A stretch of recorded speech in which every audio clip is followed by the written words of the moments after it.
Okay, so what we do as barbers, right? We make money every day. All right. We know that we're gonna get paid every day. We know that we got continuous money coming in as long as you have a skill, right? Look, as long let me put this down to you before we talk about credit. Okay. As long as you have some type of skill and you're somewhat good with people, okay, you're going to produce clientele. You are going to get clientele. Okay. I truly believe the haircut is 40% of the whole service. 60% is the way you make this person feel, how you treat this person, the service, right? The haircut is 40%, the actual service is 60%. So as long as you could, work on that equation, right? Work on that percentage and just have some type of skill where you can finish your haircut in a timely manner. It doesn't have to be picture perfect, it doesn't have to be Photoshop perfect. Just good enough to make somebody happy and it's clean, right? You're going to get money. That's going to happen. If you implement the 60-40 rule, 60% how you make this person feel, how you treat them, how the service is, 40% on how the actual haircut looks at the end of the day, right? All right. So now we know we're making the money. We know we're gonna have money coming in. I know barbers that make 1,500 a week. I know barbers that make 2 grand a week. I know barbers that make 1,000 a week. Each one of those are good is good money, right?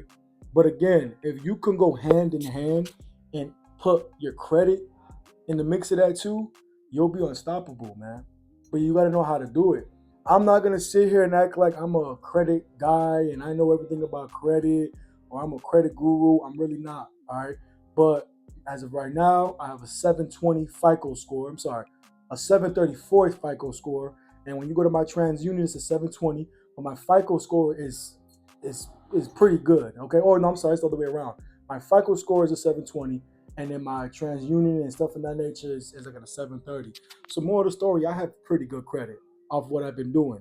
Okay. And no, I don't pay something and pay it off at the end of the month. I do have a little balance that I keep in my actual credit. I make sure I use no interest credit cards and I maneuver. There's a lot of things that I do, you guys. If you really want to know exactly what I do, you can hit me up on social media, Cisco.x, and we can have a one on one discussion about it. But it's a lot that I do in order for me not to pay interest on the money that I use, how I finesse it, how I maneuver it. It's all legal. It's nothing illegal that I'm doing. It's all legal shit that I'm doing, you guys. But I know how to maneuver it. I know how to play the game, right? But you can also do that. If you get yourself a credit card that's $500, go ahead, spend $500 on it. Make sure you pay that off at the end of the month if you want to do that. Or if you want to pay 150 for 2 weeks, that's 300. Then after that, you want to pay the remainder of the 200 that last week, or the third week, you pay 150, 150. That's 300. Other 150. That's for the third week. That's 450. And if you want to pay that remainder $50 that you owe on the actual date that you have to pay, you can do that. That's gonna help your credit go up. Make sure you keep wanting to increase your credit limit, right? That's going to help your credit score go up. But you want to make sure you have good credit as a barber, okay? I know the stereotype is, we're not going to have good credit because barbers, they get money, they spend it.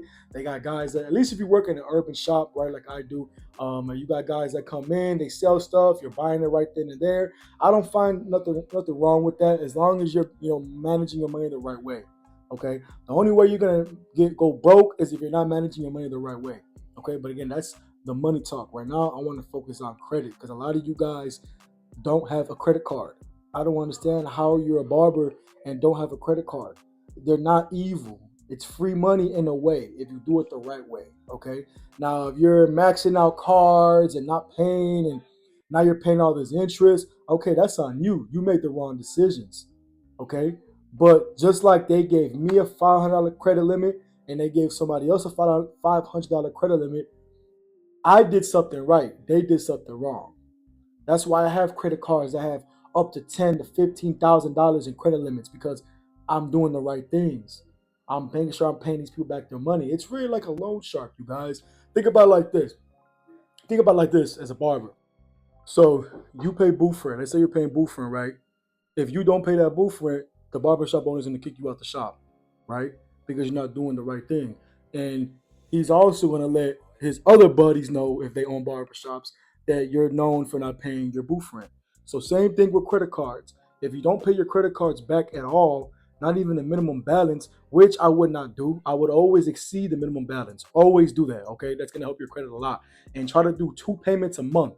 All right, don't just pay on the date you're supposed to pay. Pay twice a month. So if you know your date's due on the 21st, then make sure you go ahead and pay an additional 25, $50 on that card on the 11th, just to help. Okay, that's all beneficial. I promise you guys, it works for me. I'm telling you.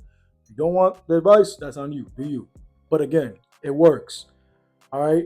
That's how that goes. And like the same thing with the credit cards, they're going to also let other people, other lenders know that you're not good for the money. Other credit bureaus know that you're not good for the money because you're not even paying them back the money.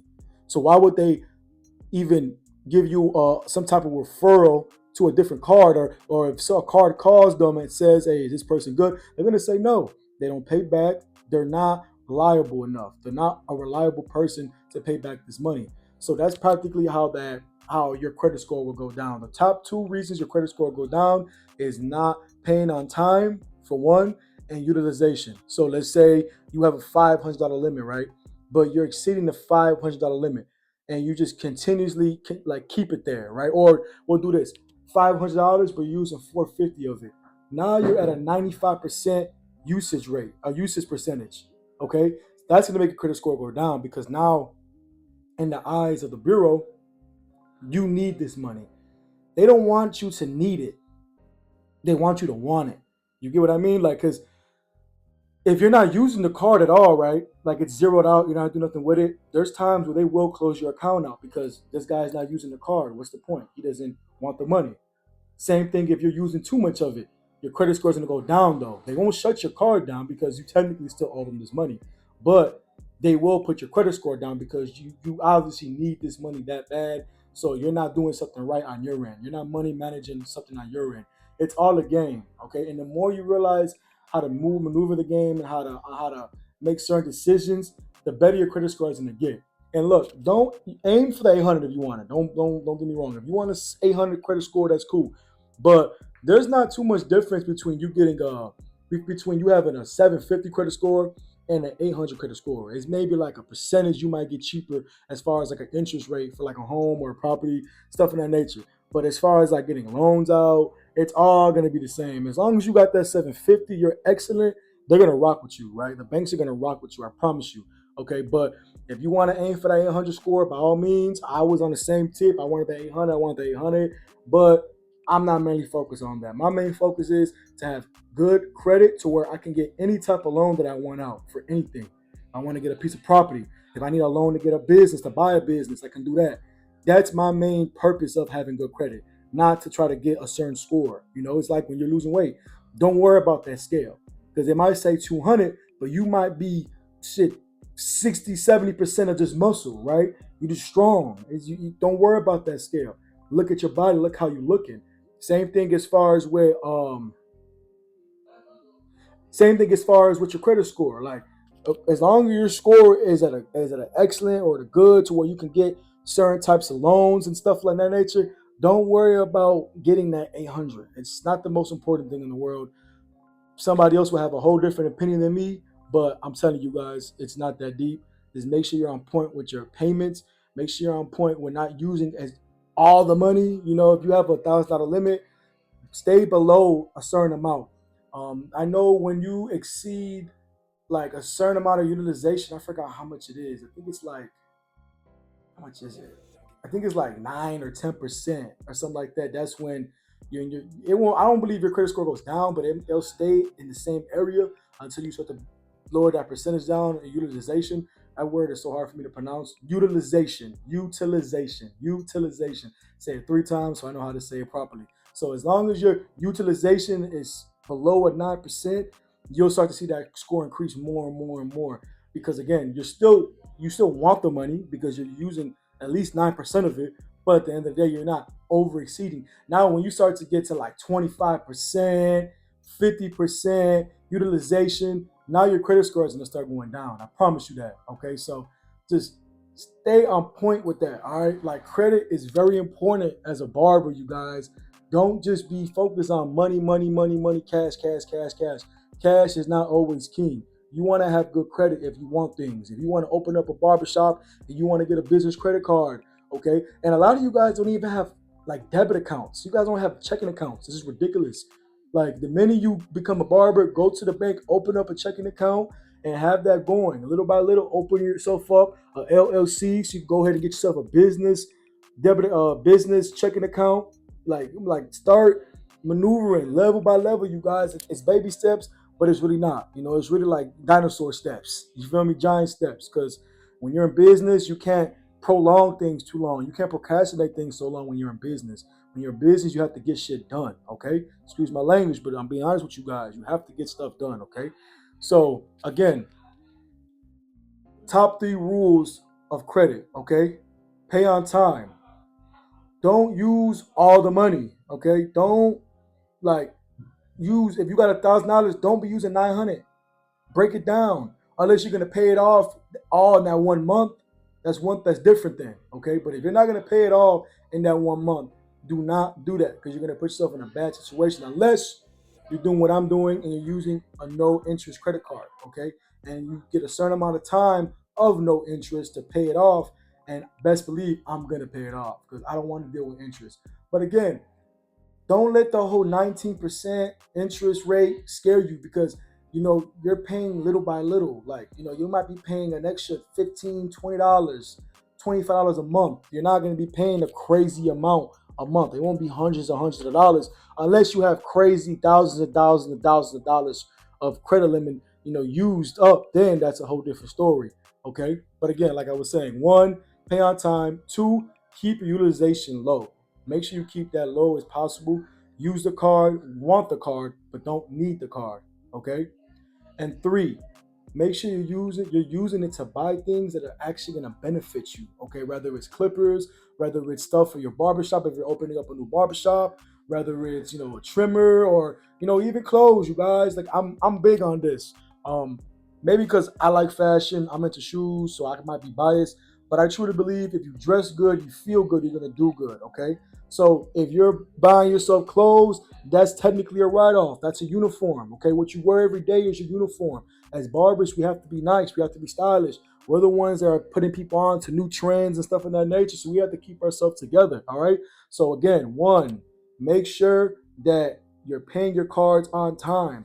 If I were you, pay twice a month to help your credit score go up better. Okay. Two, keep utilization below 10%. All right, let's do 9 to 10%. Okay, let's try to keep it below that. But this is how, quick tip to add on to that. When I told you guys earlier about making sure you keep on increasing your credit limit, that is going to help your utilization stay low because guess what? Now you have $1,000 card, right? But you hit up the credit bureau and say, I want to increase my credit limit. Now they gave you $2,000. Now instead of you use 900, now instead of using 900 of 1,000, you're using 900 of 2,000. So now your utilization percentage is going to go down because you got more credit limit. And also, if you get other cards, if you open up a couple more credit cards and stuff in that nature, it's also going to help utilization stay low as well. Because again, these are new cards with new credit limits, more money that you're getting, and everything that is in your name, that all comes together. Okay. Because if you download Credit Karma, it breaks down all the cards you have. It tells you how much you owe, everything as far as what's your debt is, right? How much debt do you have? And it adds up all the cards you have. And it tells you using this percentage of your total credit, right? So as long as you're saying below and you're using these things that I'm telling you, you're taking these plays into consideration and actually maneuvering with them, you should have no problem keeping your utilization low. Because again, if you feel like it's kind of getting a little too hectic, stop using it. Pay, pay, pay. Maybe open up like two credit cards with some, a nice limit, 5,000, 9,000, whatever it is. Anything's gonna help, okay? But again, you don't touch those cards. You don't open up these credit cards to go ahead and ball out and use them. You're using them for the meantime, right? Maybe you spend $10 here, $20 here, just that way you're actually using them so they don't shut off on you. Make sure that you're not overly doing it though, because again, you want to keep utilization low, okay? And like I told you guys, three, buy things that are actually gonna benefit you. Okay, clothes for your, to look nice. I'm not saying you gotta go buy Gucci. I'm not saying go buy Louis. I'm not saying none of that. But just buy some clothes that's nice and that looks presentable for yourself. Okay, so make sure you're using these credit cards for the right things. Don't be taking out cash out the cards because that's going to bring a red flag. Don't start buying the dumbest things, all the dumbest gadgets, and balling out at the Louis store or going to Best Buy and buying all types of TVs. And if it's not benefiting you on a business purpose, try your best not to do it. But again, I get it. Sometimes people want to, use money for gas. The gas is a cool thing, food as well, but don't overdo it. Just like with anything, okay? But yeah, just like with anything, you don't want to overdo it. You might see you have a $10,000 limit. Now you want to go ahead and ball out and max it out. Don't do that to yourself, man. Don't do that to yourself. Why would you have a maxed out credit card for $10,000 when you don't even have $10,000 in your account, in your bank account? Liquid money, not credit. You feel me? So again, if you enjoyed this video helped you at all, leave me a like, subscribe, comment, all that good stuff. Again, you guys, I am not a credit expert, okay? I'm just telling you things that work for me. I might not explain it the best of ways, but if you got some type of help, or if I explain it to a way where you understood it, again, subscribe to me, leave me a like. I do videos like this all the time. It's not only barber related, but I do make mainly content for barbers. But again, anybody can learn off my videos. I give good game out to everybody, okay? Of every craft, of every job, 9 to 5, no matter what it is. Even if you don't own a business, you can learn from my YouTube channel, okay? Again, I'm not a credit expert. I'm not. But I have a very, very good credit score for my age. I am 25 years old. I have a 720 credit score. Whether it's FICO or whether it's not, like I told you earlier in the video, my credit's in the 700s, okay? Regardless of whatever. All right, so I'm doing something right. I've never had a maxed out card. So I'm giving you guys real advice that's worked for me and has benefited me in my 6 years of owning a barbershop. And I've had a credit card for about 8 years, 8, 9 years, right? And I've been doing something right. I started off with the Capital One, student card, $500 credit limit. Now I have American Express cards that are 15,000, 20,000, 10,000. I'm making moves the right way. So again, I know something. I don't know everything, but I know enough. All right, y'all. So stay blessed, stay fresh, and don't forget to invest. All right, man. FVO. Let go.